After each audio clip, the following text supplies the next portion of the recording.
সেই মজাকে দাদা বৌদি ফেসে গেছে এখন। এবার বল তোর মা। এবার বল গাইস, আমরা ফেসে গেছি তিনজন দাদা বৌদির বিরিয়ানি খেতে এসে। বাস ছাড়বে 8টায়, শুধু বাস দাঁড়িয়ে আছে। এদিকে হাগাও পাচ্ছে।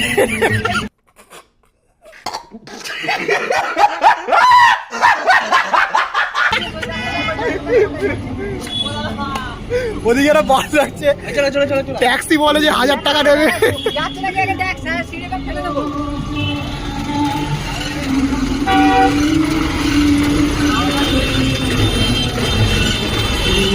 এই বাসটা হাওড়া যাচ্ছে না গাইস, আমাদের পুরো পোত্রা ভাড়া গেল।